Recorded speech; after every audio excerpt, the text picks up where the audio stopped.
Hello, I'm Tim Carney, the senior political columnist for the Washington Examiner. Welcome to Blogging Heads. I'm here with Annie Lowrey, staff writer for Slate magazine. Hi, how are you doing? Doing well.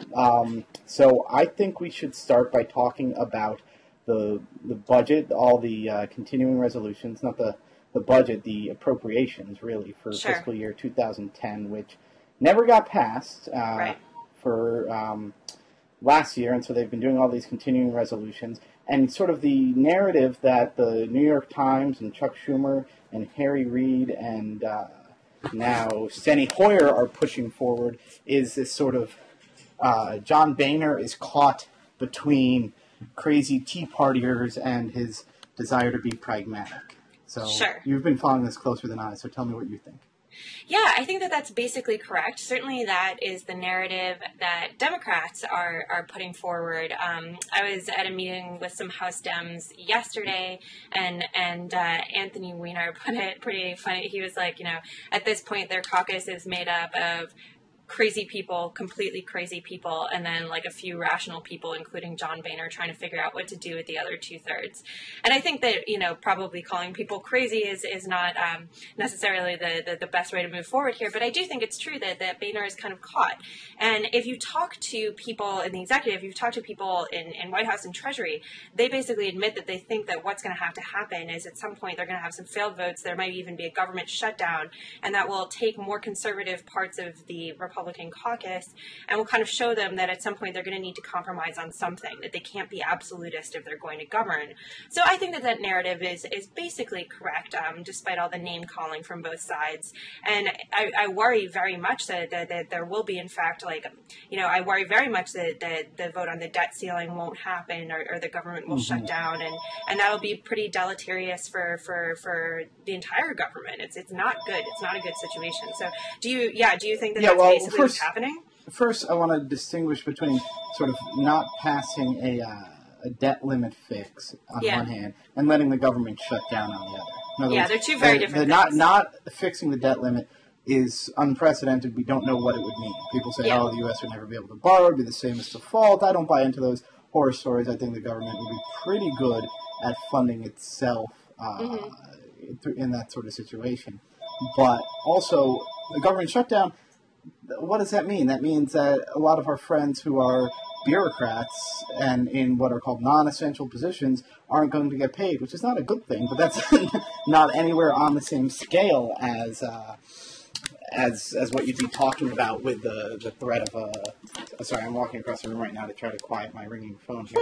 Don't worry about it. And so it wouldn't be on the same scale. So those are definitely different things.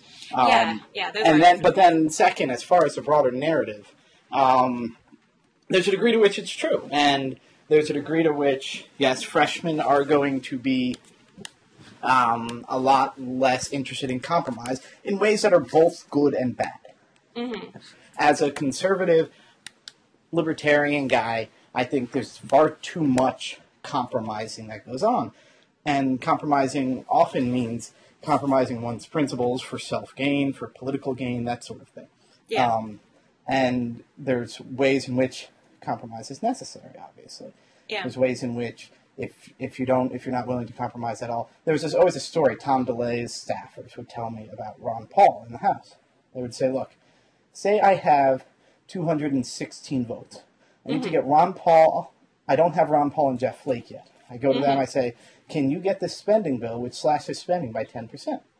And Ron Paul will say, no, because it includes unconstitutional funding for the Department of Education or something. And Jeff Flake will say, no, it's still too much. So then what he would go ahead and do is say, all right, I guess I have to go ahead and either get Carolyn McCarthy or get Chris Shays, get a centrist Democrat or centrist Republican. And so the bill would go up another couple $1 billion with a couple more earmarks in. And so the DeLay people would always complain, if only the Pauls and the Flakes would compromise more, we wouldn't be going to the left for a compromise. So there's lots of arguments for and against.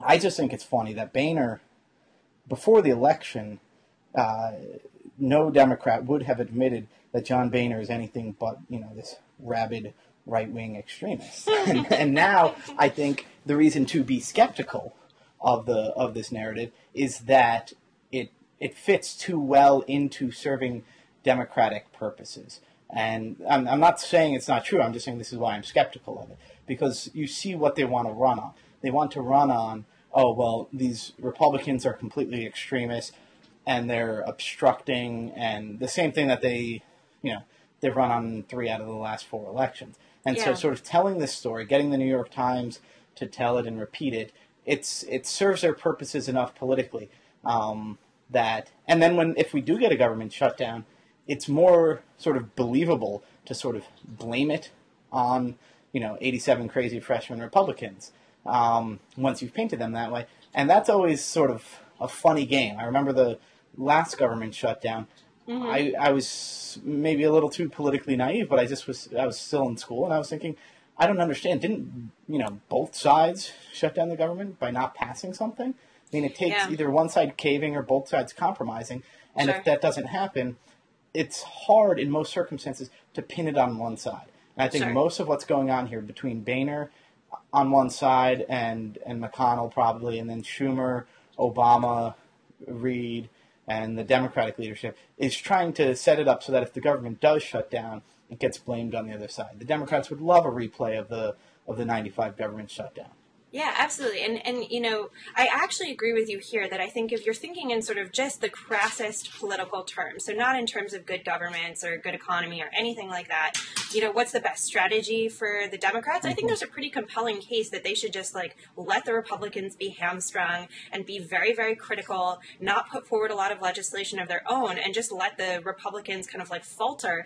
And until Boehner can get his caucus together, just let them, not pass and fail and let the government shut down and everything else.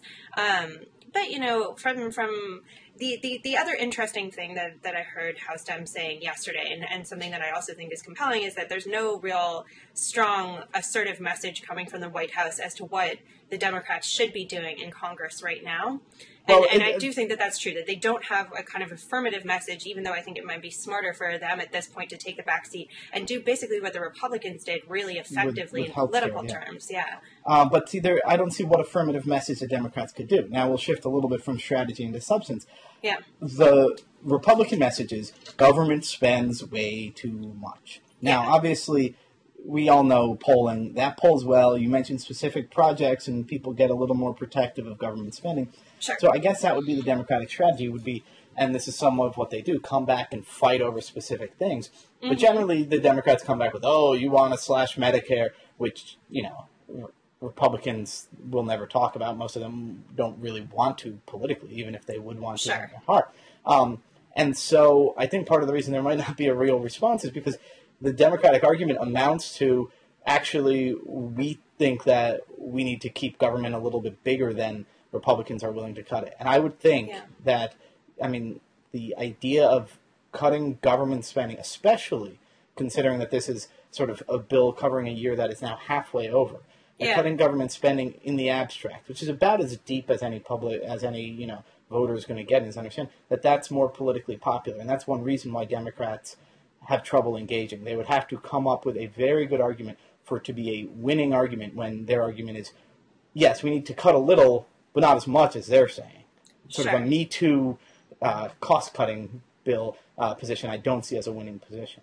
Yeah, and I think that's right, and I also think that thinking politically, if you're a Democrat and you're very worried that the recovery is still not very strong, and I think that the concern is that if you're trying to not balance the budget but come closer to it and to get us out of the fiscal hole that we're in over a longer time frame, you're never going to do it with non-defense discretionary spending. This year, it's not actually possible, right? Non-defense discretionary spending plus debt payments plus whatever else are actually bigger than receipts.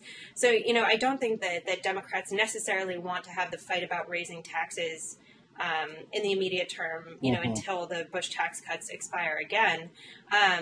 But, there's no reasonable conversation to have, I think, about, unless you're tackling entitlement reform. And for obvious reasons, neither side really wants to get into that quite yet. Although there was something about how the Republicans essentially said that they weren't going to vote on anything unless there were Social Security cuts. I saw that, right? And so there is, and that's something that is that's one of the real stories of guys like Boehner and McConnell being forced to act against their will. These guys do not want to talk about entitlements. These are the guys who are looking at the political calculus, saying these things are losers, and you've got freshman Republicans, you've got long-term backbenchers who now are emboldened and empowered, and they all of a sudden have power. So that's a real situation where I think there could be some real kind of Tea Party pressure being exerted on the leadership, is to force them to deal with very uncomfortable situations. I mean, you're right though that in general the Republican view has been talk about discretionary spending, talk about earmarks, things that don't address the actual spending problem. But I find that sometimes a bit disingenuous anytime I hear it coming from a Democrat or a liberal, just because the idea of cutting Social Security or dramatically cutting or reforming Medicare, I mean, because reforming means either hiking taxes or cutting spending. Neither of those are things that Democrats are willing to talk about either. Defense spending, even that Democrats don't talk about it. So there's like two people in Congress who seriously talk about all this stuff, and both of them have the last name Paul, and almost none of them are on the left. I mean, are there any liberal ideas to get Medicare to be solvent again? I mean, to continue to be solvent? Or, I mean, Social Security, I know, is they count on this imaginary trust fund money, which doesn't really exist. So, sure, but I mean, I think you can agree with me that Social Security is far less of a problem than Medicare and Medicaid. Yeah. And certainly not a problem that needs to be addressed quickly. I don't know about that. I mean, because again, if starting this year, it's paying out more than it's taking in, and the way it supposedly pays for it is through a trust fund, which is essentially IOUs from the taxpayer, meaning the money effectively has to come from general revenue to pay for it. So Social Security is now not paying its own bills. And we can blame that on whoever in the past, but it's true today.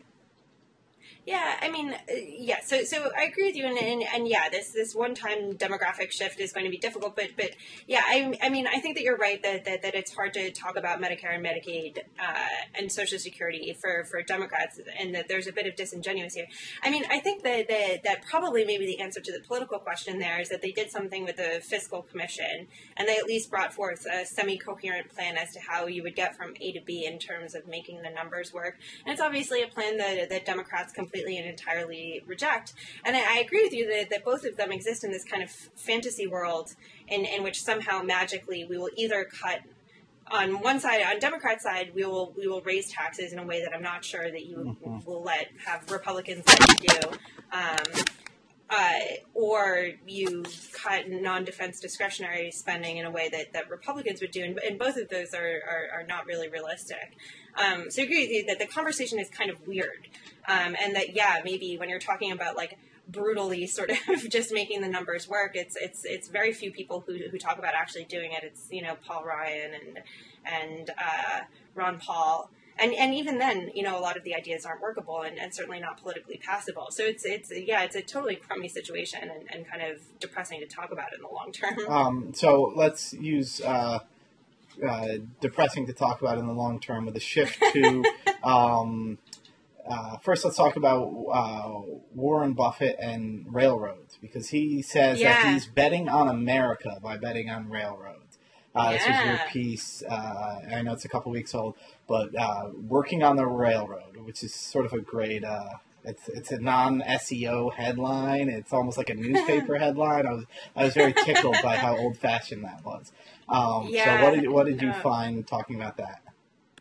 Well, it's kind of interesting that Warren Buffett made a lot of big bets next year, but the bet that he was most excited about and profiting on most when everybody else was, when you talk about like kind of the investment stories of 2010, there's a lot of people looking to Asia for returns. There were a lot of people like sort of investing in a bunch of tech startups, and Warren Buffett in his infinite wisdom was like railroads, and he bought a railroad, and it's a great business. It's hard because it requires a lot of capital improvements. They're kind of expensive to run, but there's actually railroads, I read a lot about them, and I didn't know as much about them as I wanted to when I started reading this piece. But they have just like kind of fantastic businesses, and they're really cost efficient for the most part, and they're really environmentally friendly. Like it's much less, it's much greener to send something by train than it is by long haul trucking. And so Warren Buffett bought this company, and it's having these great returns because as gas prices go up, people get more sensitive to them, obviously, and send more stuff by rail. So that was kind of the gist of the piece, although in the end got into a little bit about, and this is something that I wish that it was in my mind, the big fault of the piece was sort of separating out a little bit more clearly the differences between freight and passenger rail and how they're funded and how they work. And so I think this might be someplace that you might want to talk about. I mean, because obviously I see increasingly the way that businessmen, especially if you look at hedge funds and venture capital, increasingly many of them are playing off of government and trying to get either, and I don't think Buffett is doing this, but a lot of them just try to bet on things that have value only because of government. A lot of green energy is that, I mean, the idea of carbon credits that General Electric is bought into and Goldman used to be bought into, that obviously is almost zero value without government action.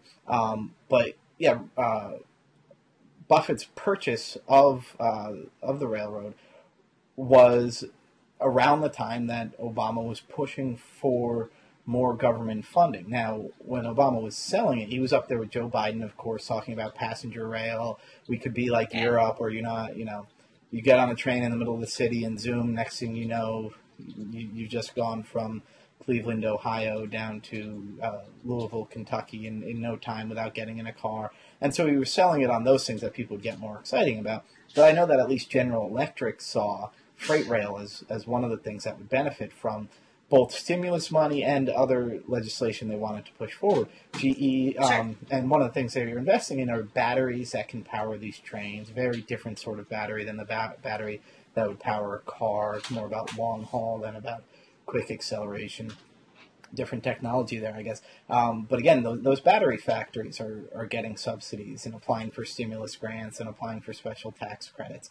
Yeah. And so when I saw, well, first of all, my story about one of the things I do, especially I used to do when I was a lobbying editor at the Examiner, was I would read all the daily, all the lobbying filings that come in every day. And a lot of times, there'll be quarterly filings, there'll be registrations. Sometimes there are amendments. And I don't read the amended filings very often. But I noticed that, now what was the name of the railroad again? It was Burlington Northern Santa Fe. Yeah. It's now, I think it's legally, it's acronym. BNSF, like KFC and NPR. So BNSF files something like 13 amendments to its past lobbying reforms. Its past lobbying registrations on one day. And I had no idea what that was about. And I sort of called around, tried to figure it out. Nobody would talk to me. I couldn't even get a call back from the press office. 18 hours later, they announced that Berkshire Hathaway has just bought them up. I thought about this as an investment strategy, but then I saw lots of other reasons why people do this, including getting sued. So I don't advise this, looking for lobbying registration amendments as an investment strategy. That is just about dotting I's and crossing T's there. But it was also a reminder that rail... That a lot of these guys who are investing, including Warren Buffett, are increasingly investing in government. Buffett said it explicitly right around the time of the height of the financial panic in late 2008. He said, I wouldn't be investing $500 billion in Goldman Sachs if it wasn't for my confidence that the government would make action. And he made money off of the bailout. He bet on the bailout and made money off it. And so from the free market argument for why all of a society gets richer with less government is that if wealth is allocated according to the judgment of investors who are personally invested and the desires of consumers who are deciding what they want, that will be the most efficient allocation of wealth. And that otherwise, the wealth gets allocated by government politically, according to what's politically popular, politically favorable. But you see a multiplier effect here, where if the government says, we're going to put money in rail, then private money follows. And that's explicitly the point of a lot of the stimulus money, the way Obama talks about it. And the more that it's infrastructure, the more it could really be harmful. In other words, if you just throw money, $50 million at some earmark, that's gone one time, it's over, divided among all the taxpayers, it's 50 cents or something. But when you build an infrastructure that then lots of people will be spending lots of money on, it has the capability to really cause a long-term drain on the economy. So sort of investing for government is, to me, a worrisome thing. Sure. It's kind of interesting because I think that some of the folks who write about green issues would point out that the reason that we have such a car-centric transportation infrastructure is in a lot of ways due to, like government lobbying and big corporate interest, and that's proven to be a really, really bad thing. So if you consider train as an alternative to that, it's kind of funny that they're also, I don't know that much about how much BNSF gets subsidized by the government or gets, certain... I don't actually know too much about the structure of how that works. But yeah, I'm not surprised to hear that there was some sort of, reason that the NSF became better because of that. Although, I do think that a lot of the money that the Obama administration wanted to spend was actually on something very different. That's, it's somewhat related, but the tracks that BNSF's trains running on are these sort of old tracks that they kind of curve and the trains don't go very quickly. Whereas what Obama has really focused on is high-speed passenger rail, which is an entirely different beast and goes on very different tracks that have to run very straight and that have to be, essentially laid down. And I do think that there has to necessarily be a government role there, right? Because of the cost of building and the legal issues around actually getting the land and the space to build. But, it's one of these things that I wish, I actually grew up mostly, for a long time in Europe and used the trains there. And I wish that the United States had the high-speed rail that they have over there. And I think that, we'll just never get it. I think it'll always be a political loser, and it's kind of for better or worse, I just don't think that it will ever happen. There's also reason... Especially between LA and San Francisco, I wish it would happen. But... I don't know how many people there would be to take it. It might have been... I think it depends on where it is. One of the blogs, I read about it, and they were talking about Japan and the percentage of the population that was in, a 400-mile stretch or whatever of Japan that was gigantic, and that made sense for it. And in just Miami to Boston would be huge, and forget about going from, New York out to San Francisco by way of Nebraska. But by saying that, I'm actually making an analogy to I-80, which you were talking about. Right. When I talk to libertarians often, because I've got a sort of old-fashioned small-town type sentimentality to myself, and I said, without government, yes, there would be lots of other great innovations that never happened, but we wouldn't have the interstate highway system we have now. First of all, Washington wouldn't be the hub that it is, thankfully. And maybe there'd be New York to Boston and even New York to Buffalo. Who knows what would be different. But nobody ever would have built a highway from the George Washington Bridge to the Golden Gate Bridge. That wouldn't have happened. So, for better or worse, if you're a libertarian, but also when I talk to oil guys, talked to an oil executive once about subsidies, he said, the biggest subsidy I get is roads. Yeah, we pay a gas tax, but that's the main thing. If every road was tolled or was all somehow fully paid for by a gas tax, but better yet, tolled, there might be less driving. So I think I've talked about it on Blogging Heads before. This is my sort of great environmentalist proposal. Instead of subsidizing rail and transit to make up for subsidies in driving, let's end all the subsidies for driving and toll all the highways and make them all pay for themselves. And if they're not paying for themselves, tear them up and turn them into organic community beet farms or whatever.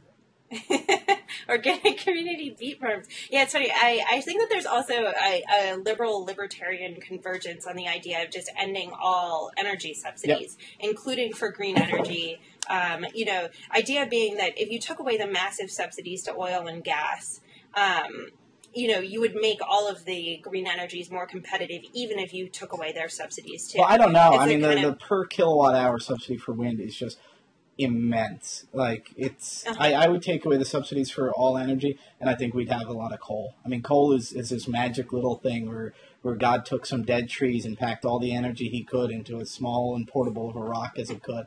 The nuclear is an interesting question because, at least in the U.S., they're subsidized because their liability is, and I don't know all the details. I was talking to an insurance industry guy today for some of the background, but they don't have to pay insurance for all of the potential liability that they have. Sure. That's all backed up by the government. There's a law passed in the 1950s, so that's subsidized. oil subsidies probably have to do similar things. The drilling, as we saw with BP, they didn't have to pay for the totality of their, or they did, but that it took sort of an Obama kind of ad hoc action to make that happen. And obviously, they aren't. They certainly the coal industry. You know, in that scenario, you would want them to pay for the environmental damage that they cause. But this is maybe a good segue into the third thing that we were going to talk about, which is the sorry state of Japan and the very scary nuclear terror that has followed on the earthquake and the tsunami of kind of biblical proportions over there. One of the things we were going to talk about is aid. I wrote this article. It was funny, while I was writing my article, I sort of popped up and Felix Salmon had written, essentially a version of what I was writing, which is always, Felix is always writing things I want to write and usually writing them better. But point just being, and his article was actually a little bit different than mine and a much stronger argument. I was just saying that essentially people who are donating to Japan should donate smartly and should donate to general funds as opposed to very specific, sort of causes, particularly because Japan is a wealthy country, and the government and its Red Cross and, a few of its other big aid agencies are primarily the ones who are doing everything right now. Some of them aren't even accepting foreign donations, and Japan has refused, politely declined most offers of aid from other countries. We don't really know what the rebuilding effort is going to look like and what Japanese people will need aid-wise right now. But Americans have been very generous. So that was the kind of point of the and article. My brother John Carney at CNBC wrote a piece too, and he got yelled at by a lot of people because his headline was "Don't Give to Japan." But he made the same argument, and the Red Cross wasn't I think Felix was the one who pointed out the Red Cross wasn't sort of importing Red Cross workers from outside of Japan because they had 1,000 people there on the ground and didn't know exactly what they were going to do with them yet. And so there is a very natural instinct to want to give to help these people, and that's good. And the fact that most of the people I know sort of think about that, want to help, that's always, it cheers you up about the state of human nature. We're not as bad as sometimes we think we are, that people see somebody in need and they want to help. But the couple things to remember are, one, the distribution of money. And this is something, conservatives are always saying, and most liberals understand it too, is throwing money at problems doesn't solve them. If there's not a good way, sometimes organizations end up with a ton of money and don't exactly know what they can do with it that would help the problem that it was supposed to solve. If you gave me $50,000 right now to help the people in Japan, and I was just supposed to do it myself, I wouldn't know how to do it. I mean, I'd have to get over there. I wouldn't know what to, buy bottled water and start handing it out. And some of these organizations, they might hit their limit at how much they're able to do with $25,000. They might not be able to hire or pay more people. They might not be equipped to do the sort of work that needs to be done in an area that's contaminated by contaminated water or by radiation. And the other half of the situation, though, is just there's things going on, disasters that you don't know about. I mean, they're not as sudden. They're not as out of nowhere as Japan. And the fact almost that it's happening in a wealthy country. I saw a stat today, and I saw it on Twitter. It might not be true, but they said the Japanese earthquake was 7 times stronger than the Haiti earthquake a few years back, but that one killed 15 times as many people. And yes, we heard about that, but I mean, I bet there are people down there who are suffering quite a bit. And now that maybe not all the aid got to them, and all the money that went there, maybe more money could be directed there. So yeah, I guess the idea is give general. If you're inspired to give by these things, just give generally to a group that you think does good work, and don't try to earmark it. Yeah, exactly. And that way the Red Cross, they've said essentially that they will use all of the money that they can to help the people of Japan and to help with the rebuilding effort. But in the event that there's money left over, they'll be able to use it for the next crisis. Yeah. And I do think, it's a thorny issue that I feel like there's probably philosophers who can speak better, to it. That if you're inspired to give by these kind of like wrenching, sort of photographically awful events, you know, there is this question of why are we giving to Japan when your dollar could go much further in like the Democratic Republic of the Congo or Haiti for that matter. And that I think is a sort of like, an ethical determination that people make for themselves. I don't feel totally comfortable saying don't give money to Japan because Japan is rich. Yeah. Although I think that it's certainly a logical argument that people can make and maybe, it's also an argument towards, getting the maximum utility out of your donations, but yeah, it's hard, and I agree. I'm sure your brother got a lot of hate mail. I'm sure Felix did, and I definitely did too. And it's difficult because you do want people to be wise about giving, but it is kind of. And when you talk to aid people, they point out that it is just true that people are reminded essentially to give charitably to overseas. By these sort of, tragedies, and that they get these influxes of donations that they can't always use the money for. That's not true in Haiti, but I think that there's a really good chance that it'll be true in Japan. Although who knows with the especially with the radiation and the nuclear thing, which I think is my question about Jesus out of everyone. My question about radiation, and today I wasn't looking for these stories, but I haven't seen enough people sort of explain what the probabilities are of people getting sick in what sort of ways from this amount of radiation. In other words, I've seen stuff ranging from just false things about what it means for a nuclear reactor to explode to sort of statistical things, 100 times the normal level of radiation. I don't know what that means. If I got 100 times my normal level of sodium, I wouldn't know what that means. I would need, somebody with a medical background to explain it to me. Nobody's explained to me, are there people yet sick from radiation? Are there people who we are pretty sure at this point are going to? Is it going to affect, China too, or even Tokyo or southern Japan? And I mean, can you point me to anything about that? I mean, that's sort of journalism I think we need right now, is people saying, this is what this level of radiation means. This is the uncertainty, and this is a range of bad things that could happen. Sure. Yeah, I mean, I think the part of the answer that I've seen reading about this today is that we just don't know yet. There's actually like some good readings, I guess, coming out. But I heard this story that Japanese workers, like the most expert workers on this, wouldn't even get close enough to it to analyze what's happening. And so I think that we still just don't know. And there's tremendous uncertainty, and I think that the answer is that there is no answer yet. I have no idea. It seems like people are saying this is not as bad as Chernobyl, but it's worse than 3 Mile Island, and those events seem so different to me that that's a pretty big that's not like a helpful guideline. No, that's not a helpful guideline. And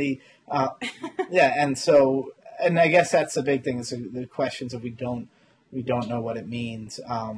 But it's one thing I was thinking about with these nuclear things blowing up, and then again the comparison to the Haiti earthquake where so many more people died, is a question about how wealth and development play a role in these disasters.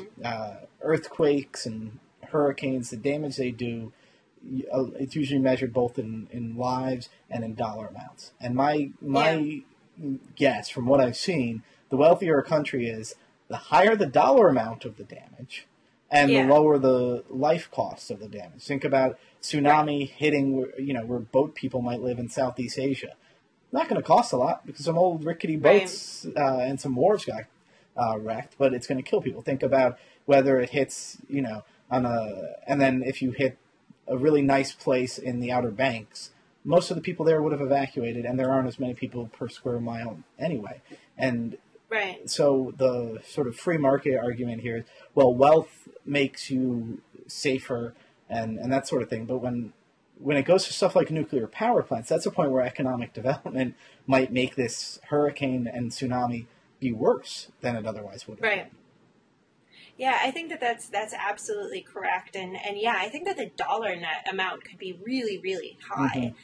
Particularly given that there seems to be some damage to the transportation and energy infrastructure. That again, I haven't seen really good estimates of just how bad it's going to be. I don't think that there's going to be much of a long-term effect on GDP or output, anything like that. And again, it helps that it seems like this was in a relatively rural area. And had this happened in Tokyo, I know people have been passing around Michael Lewis's I think it was 1988, his piece on what would happen there was an earthquake to in the Tokyo, world economy if something happened in Tokyo, which is very very scary. But yeah, you're right that the dollar number could be really big, and the hope is that there'll be kind of like perversely some sort of short-term stimulus effect when the government has to step in and really rebuild. And I imagine we'll issue special sort of rebuilding bonds. And I know people are getting very worried about Japan's fiscal situation, although I tend to come down on the side of thinking that will be okay too, and that their problem remains a sort of long-term, sort of structural and generational one. But but it's very scary, and I agree with you that I'll be interested. I feel like once we have good data from the Japanese government or whoever it is that would let us know about the nuclear thing. But for right now, it's terrifying. Yeah, I think we can wrap up on that note of optimism there. Yeah.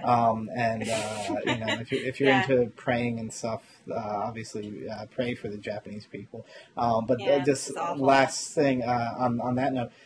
It's an interesting thing. I'm a Catholic, and a lot of times, and there's a point in Mass where you say, let's pray for the sick, and then they'll say, especially, and they'll name people in the parish, or let's pray for people struck by war or natural disaster, and they would say, especially the people of Japan. And this plays into sort of the idea of charity. It's not an idea that we think the sick people at St. John the Evangelist are particularly worthy of God's blessings. It's that sort of, we know that there's something about the proximity and that we know about these people that gives us a special duty as individuals to take care of them. So sort of the analogy over to the giving thing, I think there's nothing wrong with the fact that people, don't think about being charitable because they don't know about the folks in Congo.